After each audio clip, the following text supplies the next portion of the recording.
سلام بینندگان عزیز. در برنامه دیگر از سلسله برنامه یک موضوع چند نگاه در خدمت شما هستیم. چنانه که هموطنان عزیز و بینندگان گرامی میدانند، یکی از موضوعهایی که امروز جهان با آن درگیر است مسئله ویروس کرونا هست و خیلی که میدونیم در موج اول آن حتی میلیون ها نفر به بیماری گرفتار شد. خیلی افراد هم از دنیا بر اثر این بیماری گذشتند و از این بیماری کشور ما و هموطنان ما هم در امان نماندند. هرچند حکومت کشور و وزارت تندرستی تاجیکستان دیرتر اعتراف کرد که این ویروس به کشور آمده است، ولی با این وجود تا امروز آمار خیلی زیاد داریم که البته هم یک آمار رسمی و هم آمار غیر رسمی داریم. بنابراین برای یعنی تحلیل وضع، البته تحلیل وضع اقتصادی که این ویروس به کشور ما به مردم ما چی تأثیر و پیامدهای اقتصادی دارد، ما در اینجا دو کارشناسی که امروز در یعنی مسائل اقتصادی فعال هستند، از جمله عبدالمنان شیرعلیف و همچنین ایوب جان ایگموف که هر دو در این مسئله اقتصادی تحلیل ها و یعنی مقاله ها دارند، دعوت کردیم که به چند سوال ما اویدی پیامدهای اقتصادی ویروس کرونا در کشور عزیزمان پاسخ بدهند. بنابراین من اینجا از هر دو کارشناس محترم از اینکه دعوت ما را قبول کردند تشکر میکنم و امید داریم که این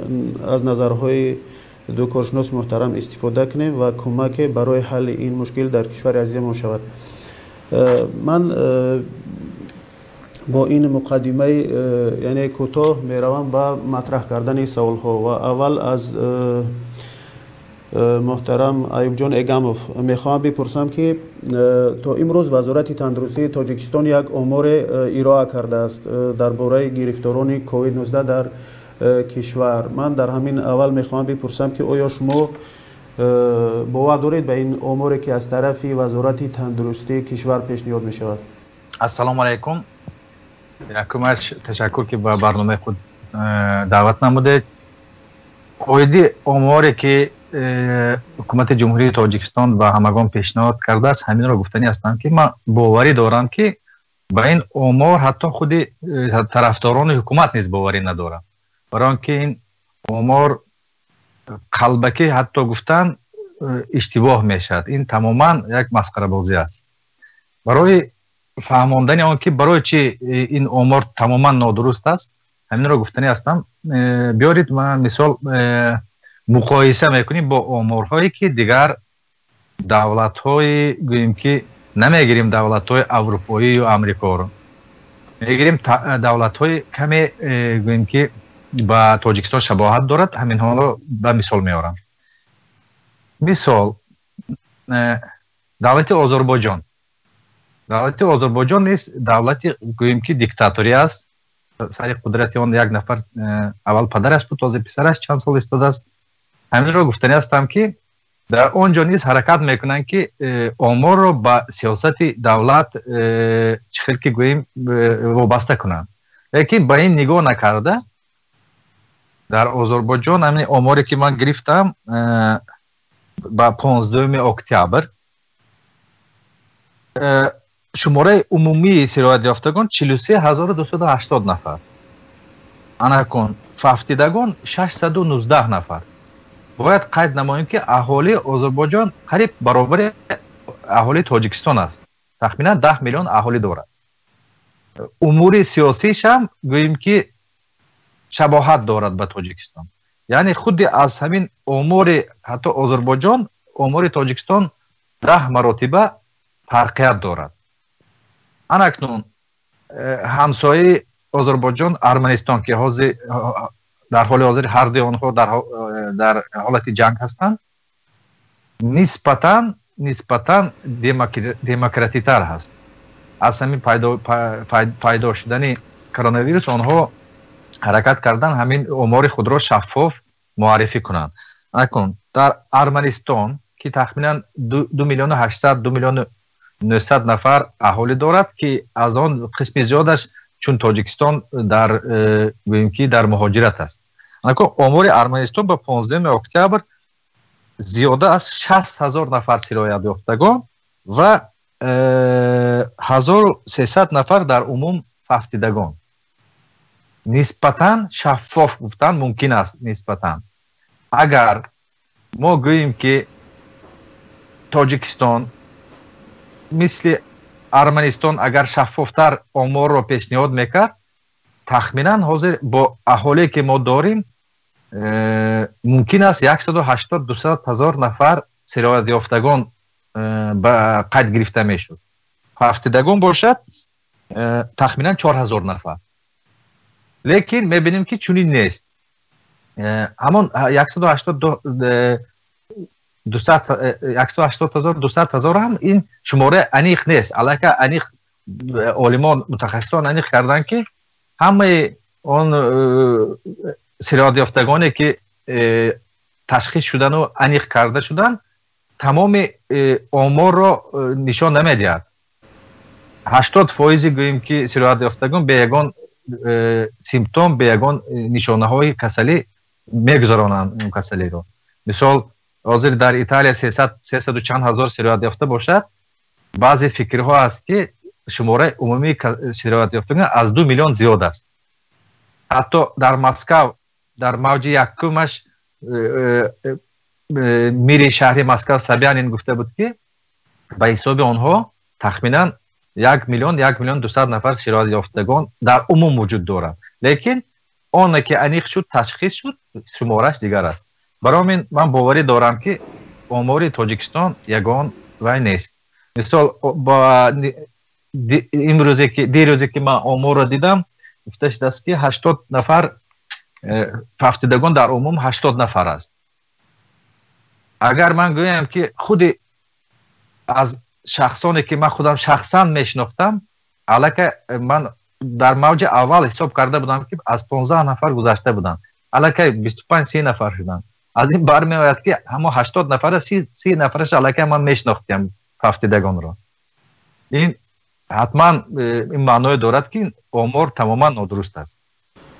من از ادمان و شیرالیف میخوام در همین رابطه اگر فکری داشته باشن و یک سوال ایلاوگی هم به ادمانو دارم که یک آمار غیر رسمی هم بود اگر خطا نکنم در فیسبوک و در شبکه‌های اجتماعی پخش میشد. علاوه بر اون سوال چرا این وقت‌های اخیر این آمار دیگر نیست به نظر شما؟ خب در مسئله سوال اساسی که مثلا آمار تا سال واقعی است یا نیست فکر من این مسئله حتی بررسی کردن این مسئله چندان منطقی نیست برای اون که این مسئله که چون روز روشن است. مثلا وقتی هر روز خبر مرگ 10 نفر در رسانه‌ها و شبکه‌های اجتماعی رو می‌یابد مثلا در دهه شما یک محله شما یا حتی یک ساختمان شما یا چیزی که ایوب جان گفتن فقط اونایی که برادر میشناسن 25 نفر فافتیدن. پس در این حالت وزارت تندرستی میگوید که 80 نفر در این فافتیدند. وقتی در یک دهه مثلا من دهه که خودم تولد شدم هم خبرهایی که من دارم 10 نفر بیشتر فافتیدن. مثلا در یک دهه 10 نفر 20 نفر میفافتد وقتی و وزارت اعلام میکند که در تمام جمهوری 80 نفر فافتیده است. خب دیگر جای سوال باقی نمیمونه. این مسئله نیست که از مردم پنهان کرده شده چون مردم خودش در جریان کار است و دیده شده است که هر روز چند نفر مرده شدند و فکر من آمارگیری از این هم تقریبا امکان ندارد و خود حکومت هم نمیدوند که چی قدر حتی اون چی که پنهان هم کند نمیدوند که چی قدر مثلا گرفتار و چی قدر فافتیدن از این. اما در مسئله این که گفته چرا اون دیگر عمل نمیکند اون سایت بود و تلگرام کانال گروه فیسبوکی هم بود و فکرم تلگرام کانال گروه فیسبوکی به نظر من این بستگی دارد به فشارها بالای مسئولین این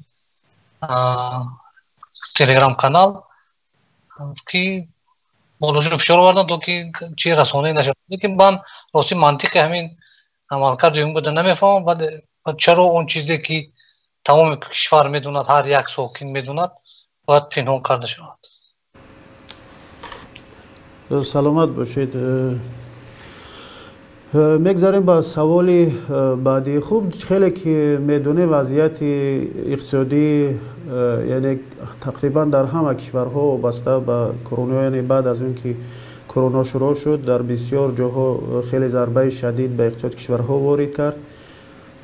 حتی وقتهای اخیر ما شما خیلی که در اروپا هستیم امروز تقریبا به گویا اگر خطا نکنم به کارانتین دوم میگذارن و کشورهای اروپایی به همین وقتی که ما در اینجا صحبت میکنیم درست شد جلسه دایر میکنن برای یک اقدامات مشترک و خیلی که ما شما میدونیم وضعیت تاجیکستان به این هم بد بود و در مجموع تاجیکستان تا به حال یگان برنامه مشخصی اقتصادی برای مقابله به این ویروس ندارد.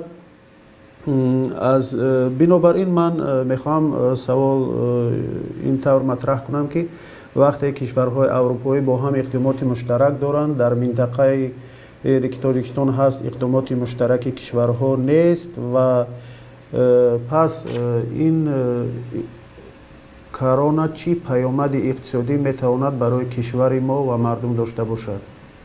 اگر امکان باشد ایوب جان شما به این سوال اول پاسخ دهید. بعد البته معلوم است که ضرری خیلی کلان میرساند. در نوبت اول به انتقال مبلغ مهاجران آمارها هستند که البته چقدر مبلغ وارد نشد تا قریب 40% پایان رفته است انتقال مبلغ. اگر اون مبلغی که وارد میشد از روسیه یا از قزاقستان از دیگر دولت‌ها به تاجیکستان سبب پیشروی ساحه سودا یا ساحه خدمات رسانی میشد. انکن فکر کنید که همین مبلغ ها داخل نشد. این معنا اون را دارد که به همین قدر این ساحه ضرر دید. به همین قدر نه، این گوییم که یکم زینش و با خیلی که میگه عبارات مییابد. یعنی مثال مهاجر به خونهش مبلغ روان کرد، اویله و میگیرد خرید میکند.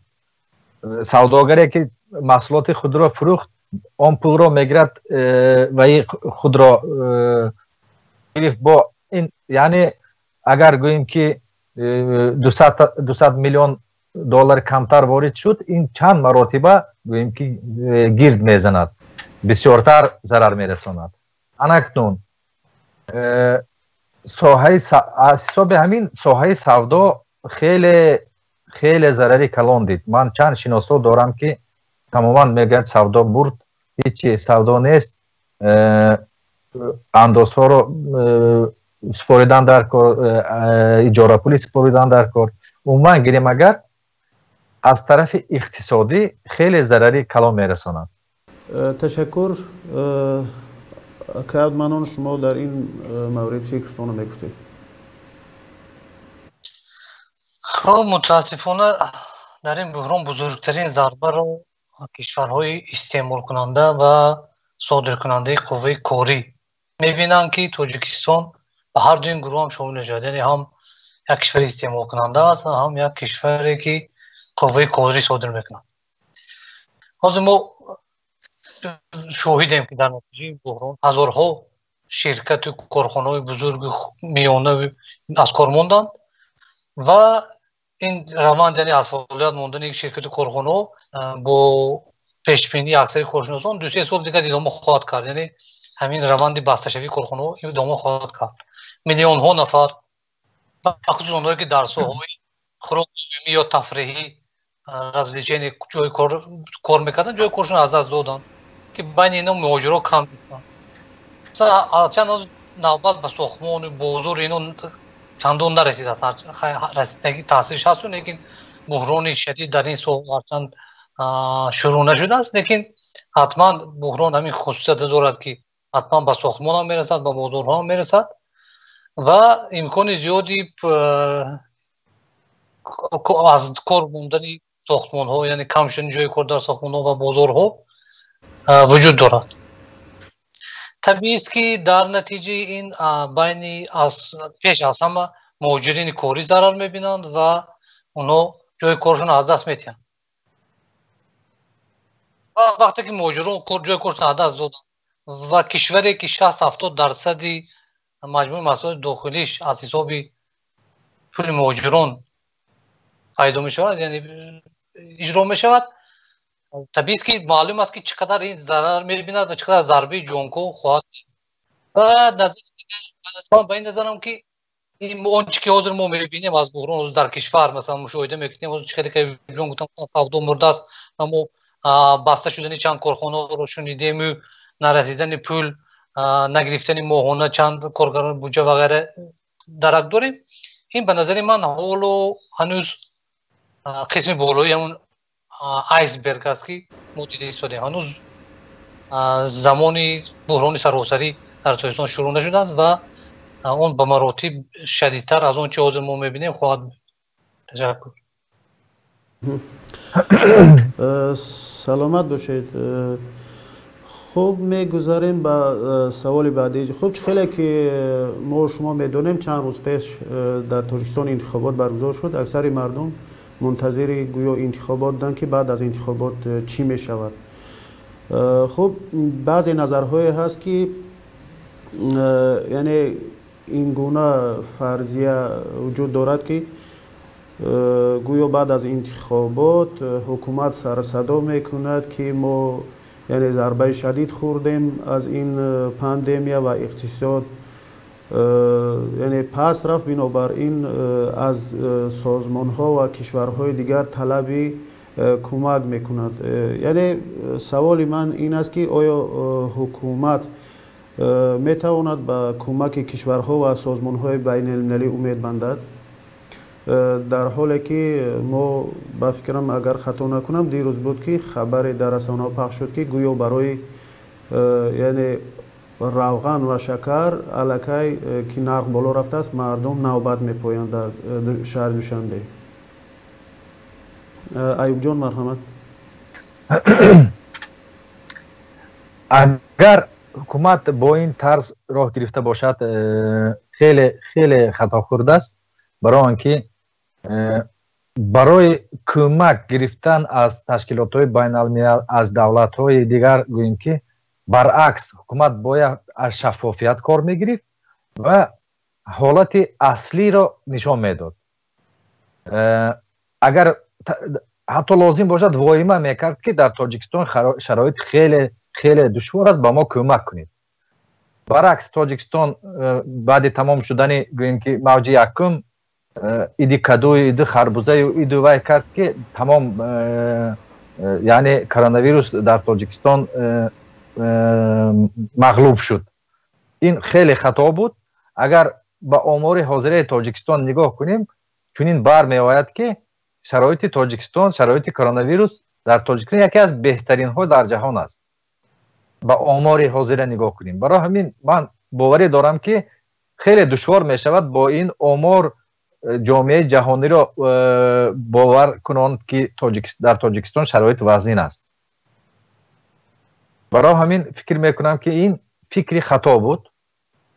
ممکن است این آمار را چنین براه ماندن که با مردم با انتخابات رود، از گوییم که از منطقه های آوازدهی نگریزند، با جاهایی که آدم جمع می شود نروند گفته. اگر همین فکر کرده باشند این هم نادرست است، برای آنکه ما هم میدانیم که در شرایط تاجیکستان رفتن نرفتن مردم به انتخابات یگان معنی ندارد. برای همین فکر میکنم این با چنین طرز پرسیدن کمک خیلی دشوار است. باور نمیکنن که شرایط چنین دشوار است وقتی که آمار چنین بهترین در جهان را به همگان پیشنهاد میکنن. اکاد منون پاسخ شما. خب در مسئله اینکه حکومت آمار اصل داد یا نه بعد انتخابات، من راستی چیکار در بالا گفتم فکر نمیکنم که حکومت آماری اسیر رو داشته باشد در دست، چون امکاناتش خیلی ضعیفند. و از طرف دیگر اگر قبلا مردم یعنی در آغاز پاندمی در موج اولی اون چیزی که میگویند مردم اگر سراسیمه و بیمارخانه‌هاش تو افتند در گلد شوکی قرار داشتند و میترسند و برای کمترین احساسی بیماری به بیمارخانه میدویدند، ولی مردم عادت کرد به این و تخمین 70-80% در خانه هاشون تبابت میگیرن، اصلا به طبیعت مراجعت نمیکنن و تبابتشون هم در خانه تمام میشود یا که حتی قسمتی از مردم در خانه هاشون متاسفانه میفافتند و یگان امور در گمان که وجود داشته باشد. اما اینکه حکومت فرضاً امور رو بیشتر نشون داد، فرض کردیم گفت که 10,000 نوی در مو 200,000 بیمار شدن، یا که گفت که 80 نفر نوی فرض کردیم 40,000 نفر فافتیدن. ولی به فکر من این دیگر کار نخواهد شد، چون که تمام جهان درگیر پاندمی است و حتی کشورهای کمک رسان خودشون با مشکلات اقتصادی روبرو شدند. حتی آمریکا و آلمان کشورهای اول دوم جهان با مشکلات روبرو شدند و در گمان است که دیگر تاجیکستان تواند حتی همون کمک‌هایی که قبلا به دست می‌آورد به دست آورد. اما از طرف دیگر مثلا بودجه کمک‌های خارجی در حدی نیستند که بودجه رو کمبودی به وجود آمده، حاضر به وجود آمده بودجه رو پوشش توانند. مثلا با کمک‌های خارجی میشد 15-20% کمبود بودجه رو پوشون که تاجیکستان این کار همیشه میکرد تو همین زمان 10-15% تا 20% میپوشون و هیچ کس با تاجیکستان 1 میلیارد دلار مثلا قرض نمیدهد برای بودجه رو بتون کردن که مثلا 40% بودجهشو پوشونن. و از طرف دیگر این کمک ها با مقایسه با پول هایی که مهاجران میفرستادن بسیار کوچک است. مثلا کمک عمومی که در تاجیکستان میرسد، تاجیکستان 200-300 میلیون دلار بود و در زمان پاندمی شاید اون با 500 میلیون رسید یا 600 میلیون. لیکن پول هایی که مهاجران میفرستند و طبق حساب های بنده امسال تنها از پول مهاجران کشور 3.5-4 میلیارد دلار ضرر دید. این شرح این کمتر طولانی است. من در یک با مصاحبه هم نمیدونم در از تیوی بود همین مسئله شرح داده بودم، اگر ضرورت باشد شرح میتونم. لیکن این چیزی که عیان است با تخمین من فقط تنها از پول مهاجران 3.5-4 میلیارد تاجیکستان نگرفت. یعنی که خیلی گایب جون گفتن عباراتش که نه فقط پولی که رب فرستاده نشدن 3.5-4 میلیارد دست که میده. اگر عباراتی که گردش پولی که گایب جون گفتن اونا همراه کنیم که ضرر کشور مثلا تا 10 میلیارد میرسد از تنها حساب پول مهاجران. اون دیگر بسته شدن شرکت و کارخانه‌های از کار ماندن بخش خوراک عمومی و بخش تفریحی این مسئله به نظر نمیگیریم. فقط پول مهاجران همین قدر است. تشکر. سلامت باشید. خوب چی باید کرد؟ راه به طرف روسیه یعنی بند است و چخیلی که میدونیم چند روز پیش تاجیکستان یعنی دیگر کشورها راهشون به روسیه باز شد، اما تاجیکستان را اجازه ندادن که یعنی راه باز شود. از طرف دیگر خودی حکومت هیچ برنامه اقتصادی ندارد و خیلی که شما گفتید سازمان های بین المللی و کشورهای دیگر هم در حالی نیستند که به تاجیکستان کمک کنند. یعنی راهی بیرون رفت از این چی است؟ چی باید کرد؟ مردم کشور چی کار باید کنند؟ ایوب جان. یکم برین از همین سوال شما یک چیز رو گفتنی بودم که خیلی که شما گفتید با تاجیکستان اجازت نشد، اجازت پرواز به روسیه. من اینجا فکر میکنم اینجا خودی دایره های همین تاجیکستان که از حساب گوییم که خط سیرها از حساب پروازها فایده میگیرن اشتراک کردن که با تاجیکستان اجازت نشود. برای چی؟ این فکری من است، ممکن چونین نباشد. حاضر همین وقتی کرونا ویروس هم برای دایره های معین وقتی گوییم که پول کارکنی شد، اگر چیپته های مقرری اول گوییم که 15,000 18,000 16,000 می استاد، تازه چرت گفته نرخص بالا بردن. البته پولی کلان آمده استاد است، و دایره‌های معین حرکت میکنند که بسیارتر همین ریسی چارتر کند، ریسی مقرری شده نشود تا این ویا. اگر گوییم که برای چی تاجیکستان نکشد گوییم، برای روسیه اگر با آمار تاجیکستان نگاه کنیم، آمار تاجیکستان بهتر از دیگر دولت‌ها است، باید به تاجیکستان اجازه میده. من فکر میکنم اینجا حتما همین دایره‌های معین گوییم که رول خود را باز دادن که خطسر موقتا کشوده نشود. یکم سببش ممکن انتخابات باشد، دوم سببش همین راهی پول کار کنی. انا کن. دوم مسئله که شما گفتید چی باید کرد؟ حکومت باید علاقه تیاری میدید. حاضر همه گوییم که کارشناسا میدانند که علاقه فکر خود را گفتن که دویمش ممکن است تر آید. برای چی؟ برای اون که اول وقتی که در جهان پهنشوی کرونا ویروس آغاز شد، آخری موسم کسلی های راه نفس بود، یعنی گریپ و دیگر اناکنون حاضر اثر آغاز موسم است. و همین همه در آن فکر هستند که در نوامبر، دکامبر، ینور شرایط در جهان خیلی وزنی می شود. یعنی موج دوم حساب شماره کسلی ها خیلی علاقه معلوم است که علاقه همه دولت ها رکورد های بهاری گذاشتند. مثال در فرانسه من میدونم که درست پیش 27,000 در یک روز سرایت یافتند. در روسیه هم چنین شرایط، در ایتالیا هم، در همه جا چنین شرایط است. برای همین تاجیکستان باید از سر تیاری میدید. همین تابستان گوییم که همین بجای ایدی کدو، خربوزه و دیگر معرکه‌های نگذرانده، باید مبلغ‌هایی که گوییم که از همون اکونوم میشد با تجهیزات‌های نفسگیری میگن ایول دیگر تجهیزات‌ها باید مصرف میکردن. حتی یک دانه دو دانه باشد هم برای همین مصرف میکردن با جای دیگر مصرف‌های گوییم که بی‌معنی. انا کن در شرایط حاضر چی باید کرد؟ از حکومت تاجیکستان از طلب کردن گوییم که کمک اقتصادی به مردم و به صاحبکاران فایده ندارد. برای اینکه وقتی که همه دولت‌ها کمک کردن در موج یکم، تاجیکستان گوییم که تماما کمک نکرد. وقتی که گوییم دولت‌ها در فکر آمدن که اقتصادیات فکر کنیم یا سلامتی مردم، دولت‌های پیشرفته سلامتی مردم پیش گرفتن، تاجیکستان نه اقتصاد پیش گرفت نه سلامتی مردم، هر دو پارت گفتن به حال خود. یعنی شرایط خیلی وزنی شد. انا کنون در حال حاضر همیشه مصلحت دادن ممکن است که اون چیزی که حکومت کرده میتواند از دستش میآید.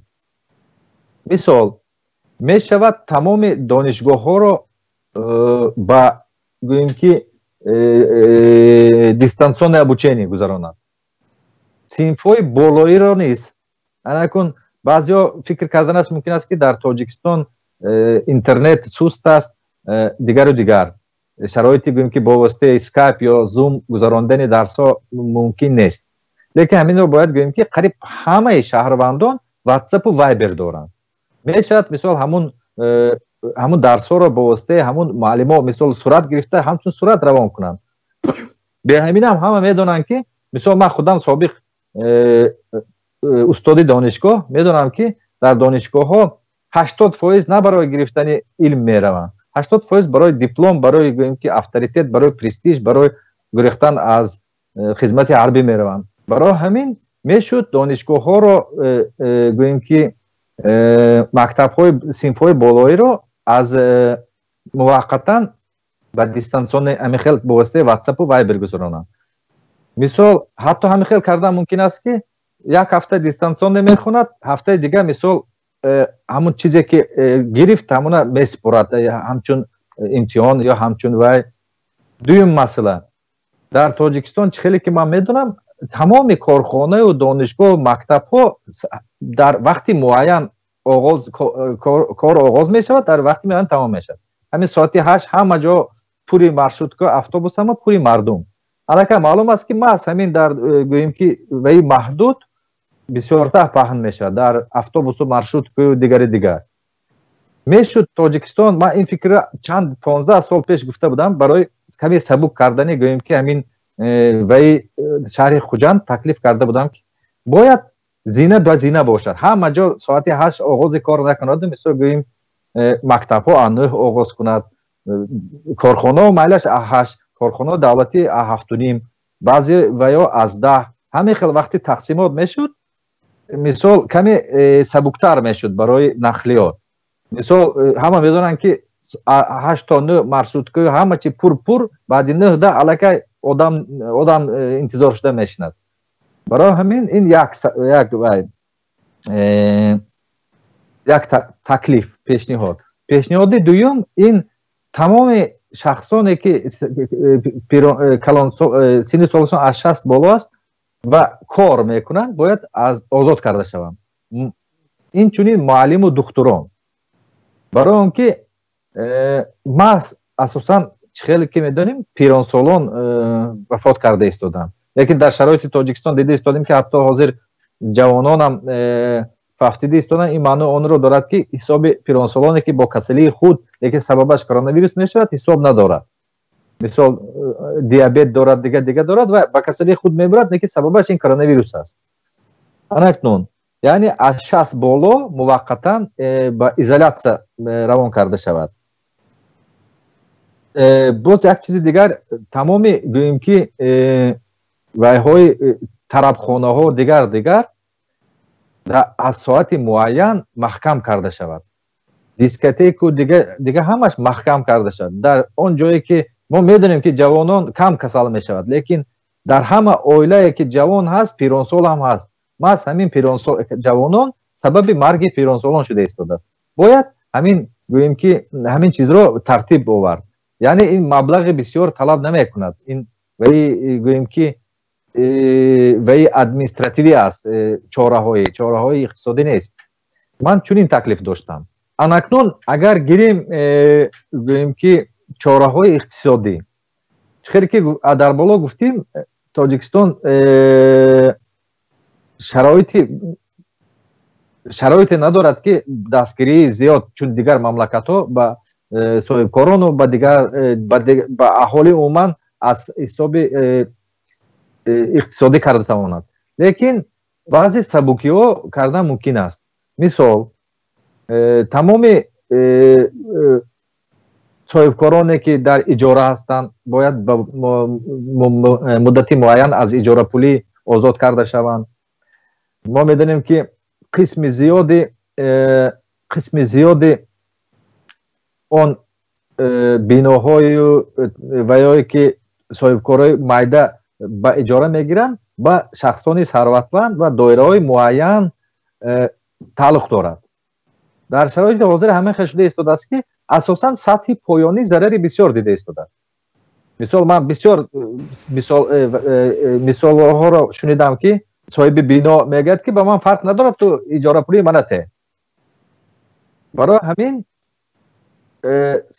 سطح ثروتمند کمی باشد هم کمتر ضرر دیده ایستاده است لیکن ضرری که کرونا ویروس به سطح پایانی میرساند به بسیاری آنها گوییم که خیلی شدید میشد بسیاری آنها دل افتاده میشن روح شکسته میشن و مثلا میگن بهتر از من رفته به روسیه کار میکنم میگه صاحب کاری میبندد میرد برای همه خیلی نشدنش باید همه طرفه حتما صاحب کاری مایده و میانه دستگیری کرده شود و با گوییم که از اجاره موقتا آزاد کرده شود مثال همون صاحبان منزل هایی که آنها رو با اجاره میدهند به صاحب کاران ممکن یگان سبوکی های گوییم که اندازی داده شود دیگر انگون در عموم اگر گوییم که با مبلغ کمک کند من فکر میکنم تاجیکستان حتی شرایط داشته باشد هم این کارو نمیکند برای اینکه صرف کردن مبلغ برای گوییم که مردم یا بیگانگان برای تاجیکستان برای حکومت تاجیکستان این یک کار امری محال است تشکر اکاد مانون شما پاسخ را به ایسو خب در مسئله پیچوره‌های من راستی چیزی گفته ندارم نیستم و اما درباره اینکه چاره‌های اقتصادی یعنی چی باید کرد کشور حکومت مقامات چی چاره باید بینند برای پیشگیری از یک فاجعه یا بحران بزرگ من به این نظرم که به یک تلفات هنگفت یک تلفاتی بسیار سخت کشور نمیتواند دیگر از این بحران بیرون شود و این تلفات بیشتر کشورها میبینن، لیکن کشورهای چون تایزان کشورهای قشاق و چنانه که گفتیم وارد کننده و صادر کننده قوه کاری، وارد کننده محصولات استعمال کننده، یعنی اینا ضرر بیشتر میبینن و به نظر من حالا کشور در حال رفتن به یک اینسولت است، به سمت اقتصاد کشور به سمت یک اینسولت میرود و باز داشتن تقریبا غیر امکان است. اما باید چاره‌های میده شده که مثلا در موج اول بود، در زمان شروع کرونا ویروس باید گرفته میشد، دیگر در این حالت کار نمیتونه و با فکر من یک چاره‌های ریانیماسیونی لازم است، چاره‌های احیایی برای اونایی که برای مثلا بیماری اینسولت استفاده میکنن. به نظر من اینجا چاره‌ای که تنها میتوند کرده یک چاره فوق‌العاده اضطراری است که هرچند میدونیم که مثلا این کار حکومت مقامات این کار نخواهند کرد، ولی به خاطری خب اینجا در آخر میگم که به چه خاطر باید این کار کرده شود. یعنی به نظر من همون پول‌هایی که در آفشورها قرار دارن، پول‌های منصب دارن، باید با هر راه به کشور برگردانده شده و با اقتصاد کشور سرمایه‌گذاری شود و به مردم کمک کرده شود تا که حداقل از گرسنگی پیش گرفته شود، پیش روی گرسنگی گرفته شود، چون این امکان زیاد است، امکان گرسنگی در حداقل یک قسمی مردم و به این خیلی چاره‌های اضطراری پیش گرفتن اون تقریبا غیر امکان است. لیکن حکومت، من میدونم مقامات حکومت همه میدونم، ما هم به این نظر همه راضی هستن که این کار نمیکند. یگان نفری که پول‌ها رو دزدیده مثلا با آفشور برده است یا منصبدار یا کسی دیگه هیچ وقت راضی نمیشه که برگردونه. پول بسیار چیز شیرین است، لیکن حاضر با اصل مقصد که اول گفتم در آخر میگم این که هم پول‌ها اگر حاضر اونو پول‌ها برگردونده شوند به کشور، اون پول‌ها اصلا امکان زیادی سوختنشون وجود دارد. برای اونکه اول اینکه وقتی مردم گرسنه شد ما نباید فراموش کنیم که یک مطلع خوبی تاجیک از گرسنه به شیر زده است و وقتی که گرسنه به پا خیست یعنی به قیام برخواست دیگر نه تر میموند نه خوش. از طرف دیگر همون کشورهایی که این پول‌ها در آفشورها نگاه داشته میشوند، در بانک‌های خارجی نگاه داشته میشوند، همون کشورها وارد بحران شدند و خود سیستم پولی سیستم فینانسی وارد بحران شدید شده است و امکان زیاد وجود دارد که نه تنها پول‌ها سوزند بلکه اینکه خود همون کشورها وقتی وارد بحران شدند اونها میدونن که این پول‌ها مجدودی است و با روی غیر قانونی به دست آمده است و به همین بهانه میدونن که پول‌ها مصادره کنند و در احتیاجات خودشون صرف کنند و با گمان غالب همین خط هم خواهد شد. برای اینکه والا اگر کشورها تاجیکستان وارد بحران شدند در یک دو سال آینده اگر یگان چاره‌های معجزوی گرفته نشود اکثر کشورها این بحران وارد میشوند و با پول نیاز پیدا میکنند و امکان زیادی مصادره شدن این پول‌های آفشوری، پول‌های غیر قانونی به وجود میاد که و در نتیجه این نفرایی که پول کشور پول مردم خودشون گرفتن و آفشور بودن هم از پول میسوزند و هم از طرف مردم. و نظر من یگانه علاجی پیش گرفتن یا که تبابت اینسولت که از اقتصاد تویزون وارد شده است همین از دیگر راهی به دست آوردن پول برای تعجیلی به دست آوردن پول برای تویزون وجود ندارد. نه قرض نه احیا کردن اقتصاد. احیا کردن اقتصاد چند سال میخواهد که برای این باید شرایط آماده باشد که در حال نیست. یعنی در این شرایط با شرایط تویزون داد احیا کردن اقتصاد تقریبا غیر امکان است مگر اینکه یک سرمایه گذاری بسیار شدید پرقوت که تنها با برگرداندن پول‌های آفشوری وجود دارد که کم نیستند و همین رو میتوان احیا کرد هم اقتصادی هم از نه تنها از گرسنگی بلکه از خیزش مردمی از یک قیام گرسنگان پیشگیری کرد. تشکر. تشکر. خب وقتی که ما برای برنامه جدا کرده بودیم در اینجا به پایان رسید. من از کارشناسان محترم و همچنین بینندگان عزیز تشکر میکنم که وقتی خود را برای دیدن برنامه ما صرف کردند و تا برنامه دیگر هم شما را به خداوند بزرگ میسپاریم.